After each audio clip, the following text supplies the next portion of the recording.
I have to say, after observing this much Indian festivals, I've come to understand one thing. Why people follow traditions with such zest? Because tradition is the heritage their ancestors, elders, and grandparents passed to them. Tradition is the knowledge of life their parents and family gifted them to have a better life. To respect tradition is to show acceptance and love. Calling tradition the transmission of customs is not entirely conclusive. Tradition is rather more of a transmission or demonstration of love to your roots and origin.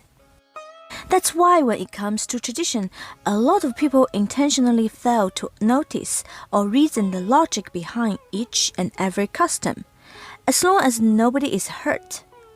For centuries, even thousands of years, whatever their family has been doing, they will follow through, so as to show respect to their roots.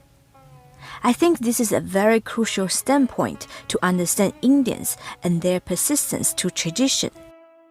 After learning all these fascinating facts, are you also gaining a better understanding, as well as more respectful and favorable attitude toward culture that is different from yours? It's a fabulous thought experience, I have to say. To any tradition and custom that survived for a long time, especially in India, uncountable traditions have survived for thousands of years. Thousands of years. That's longer than most of the civilizations that have existed in human history. If you haven't been living in it yourself, if you haven't made yourself acquainted with the details, if you never cared to figure out the hows, whys, and then the history behind, based on limited knowledge and experience, judging and criticizing from a baseless, higher moral ground, it's called prejudice and discrimination. Sadly, it's one extremely common human trait. I'm pretty sure we all made misjudgment out of false conception that we inherited from our impartial knowledge of ourselves and the world. The important thing is to learn to wake up your mind and open up your eyes, so be able to consciously avoid such traps in the future. Furthermore, as I was learning about traditions and customs, I realized that there was always some reason why certain customs were passed down from our ancestors. And then the reason most definitely was sincere and was for goodwill. In other words, traditions are usually served as accumulated life experience aimed to improve the quality of the descendants' life. Which means tradition is not something sinister to begin with.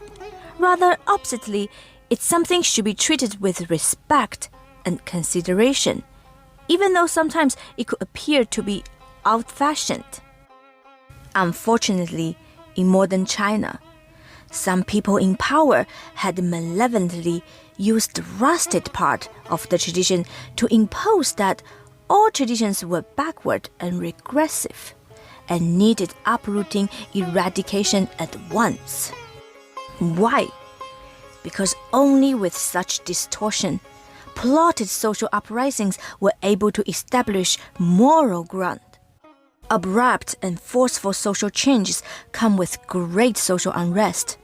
Social unrest comes with the chance of manipulation, hence the chance of consolidating power. In the name of purging innately backward and outdated traditions, truly was all for personal gain and power grab.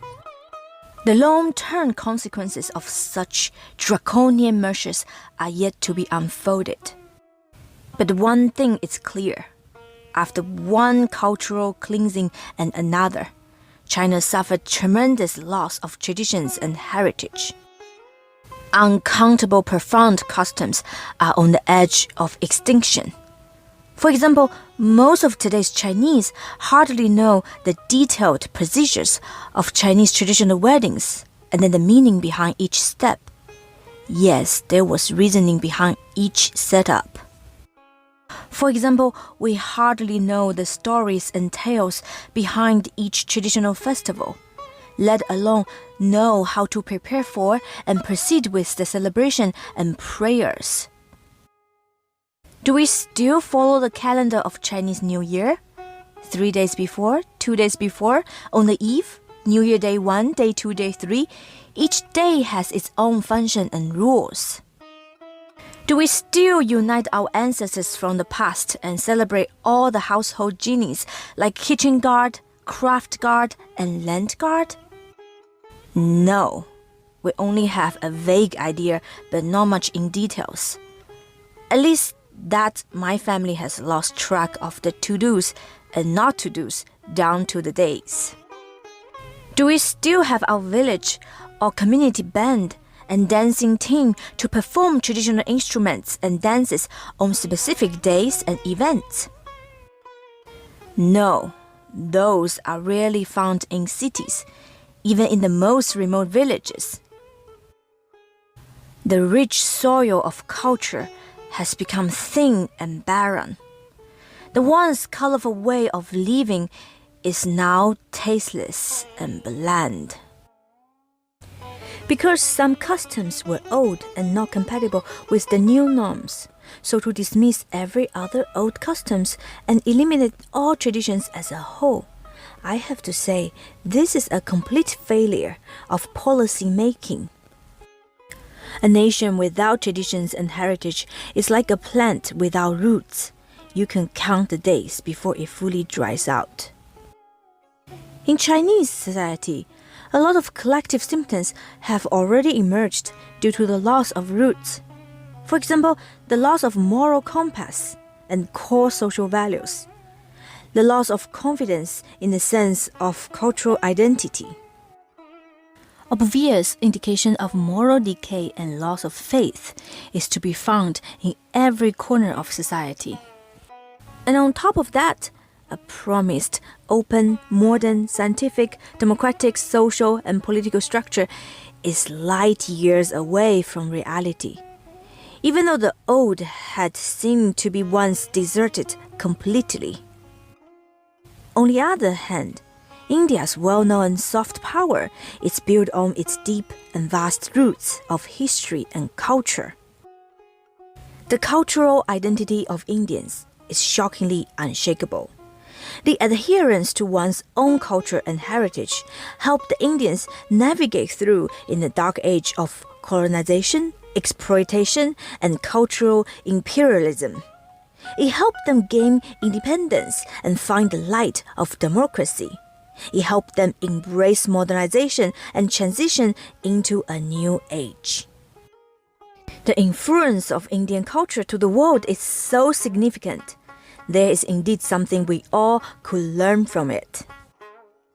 Also, I have to point out that for Chinese, tradition is not the only thing taken away from us.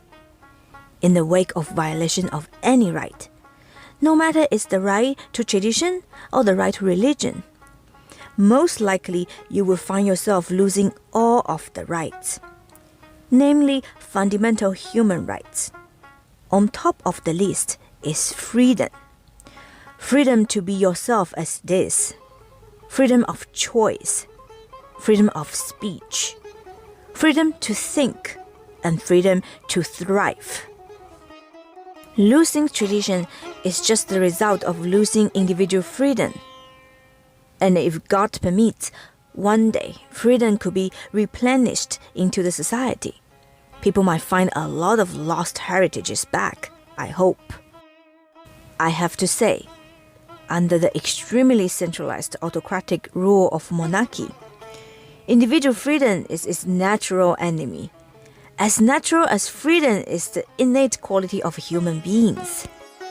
China has been exercising centralization of government's power for more than 2,000 years, and came up with an exquisitely sophisticated mechanism to maintain centralized control and constrain liberty. The system is so intricate and profound, it has become immensely difficult to bring any change into it. But there's no other way to obtain freedom but to change this state apparatus. And to change the system, the only key is to release the power of individual freedom.